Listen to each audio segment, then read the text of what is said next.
Even though it currently looks like that in Chestnut Hill, it looks like Louisville will indeed battle Boston College tomorrow night. There's even talk that some of his players don't even know. Reggie Bonifant or Kyle Bolin. He likes to keep Georgia guessing, and he likes that element of surprise. Second half, Ulis to Marcus Lee.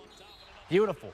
And the foul, and then Ulis talking a little trash, saying, I'm going to score in this next highlight. And he does just that. When you talk about Philadelphia, you talk about a city rich in history, and I'm not just talking about American history, I'm talking about basketball history, especially for Indiana. Here at Churchill, they actually keep Lonnie behind this fence in a barn all by himself. It's not because he's a troublemaker and doesn't get along with others. It's because he's an import from Japan. You lift up, it's kind of heavy, it's kind of snug. That's probably a good thing, because chances are you're going to get hit. Rather than tell you about the windy conditions at this year's Masters, I'm going the extra mile. I'm going to show you. Now, see, look at this. There's paper everywhere. Hair's kind of a mess. It's bad enough reading highlights in these conditions. I wouldn't dare try to play golf in them. All week long, Rick, we've heard about how the greens are soft. This water is going to make things even softer. For 17-year-old Madison Williams, there isn't a better softball coach in the world than her father, Stan. A man that always gives his best to get her best. Sometimes he was calm, sometimes not so much. He would yell at all of us, probably me more than other people just because I'm his daughter. But this summer, Stan isn't yelling. He can't. The 48-year-old is silenced by ALS, a disease he was diagnosed with last year. Since the spring, he's lost 100 pounds and is now confined to a wheelchair. It was just very hard to take in. He can't walk. He has a feeding tube, struggles with talking. When I go back and look at pictures, I'm like, wow. Whoa, B. Whoa, B. But in spite of the disease, Stan has not stopped coaching Madison, or her team, the Fern Creek 16 and under All-Stars. Stan communicates to his team through text messages and through a special computer program. He no longer has control of his body, but he still has a say in what his team does on the field. I watch the games and observe what is going on. I have coached some of these girls since they were 7 and 8 years old. They are like family to me. The Fern Creek All-Stars leave this week for the Babe Ruth World Series in Florida. Stan will be there, coaching his team and his daughter Madison for perhaps one last time. He's helped me ever since I first started, so it'd be weird not having him out here. Spending time with my daughters and these girls give me something to smile about each and every day I get to see them. He's giving it all he has, because after all, that's all he ever wanted from her. Mike Lacett, WDRB Sports. The ACC won't have to worry about the Louisville Cardinals at the conference tournament next month, but they do have to worry about them right now. The Cardinals can't play in the postseason, but they can still win the ACC regular season championship. They were just a game out heading into today's game with Duke, and that had Rick Pitino in a good mood. Rick was not smiling much early on. End of the first half, Louisville down 5. It's Grayson Allen. He scored 29. Duke up by 8 at the break.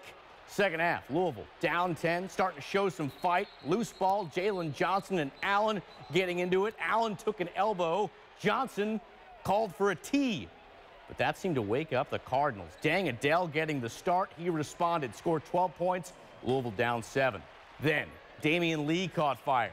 Led the Cards an 11-2 run with 3 3-pointers. Lee scored 24. Cardinals go from being down 13 to up 4 with 5 minutes to go.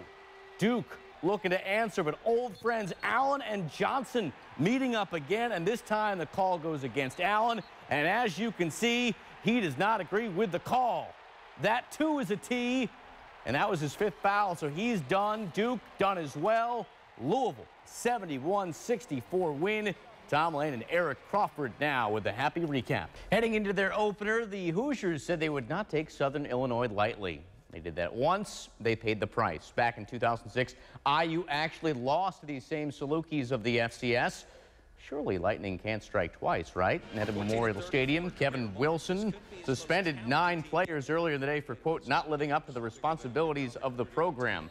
A rough morning followed by a rough afternoon. First half, IU up 7-3. Salukis blocked the punt, scooped up by Kenny James in the end zone for a touchdown. Southern Illinois would lead by as many as 11 in this one.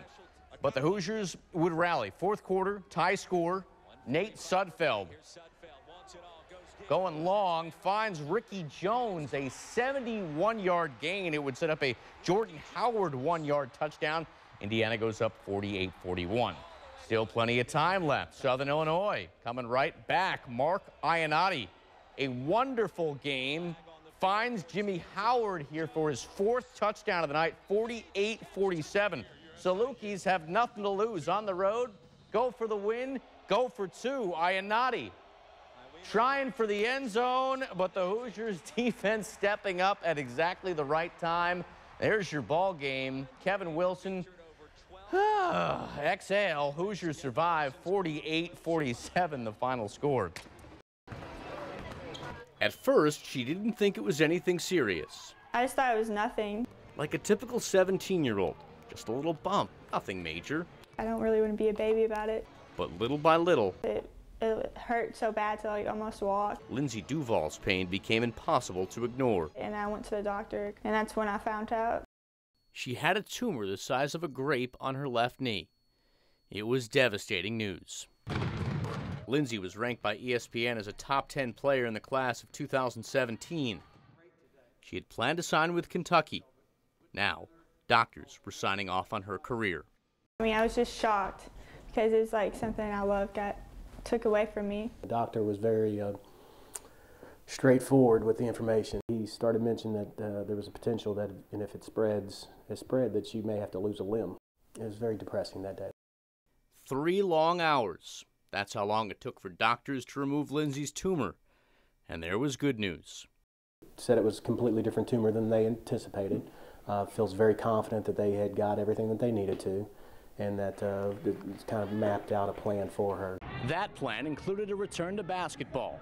So, months after being told there was a chance she would never play again, Lindsay was back on the court. It was the best feeling ever. Like, usually people hate running. It was awesome. It's like I didn't want to stop. On February 12th, exactly 2 months to the day she had her surgery, Lindsay returned to the game she loved. Lindsay's probably played well over 2,000 basketball games in her lifetime, and I don't think I've ever been as nervous as I was in that game. But if Lindsay was nervous for the game, she didn't show it. Against North Bullitt, she poured in 20 points. And with the game on the line, it was Lindsay who stepped up to take and make the winning shot. When I hit the shot, I just thought everything I went through, and I don't know. It's almost like I felt like I could do anything almost at that point. A comeback story with a storybook ending. Mike Lacett, WDRB Sports.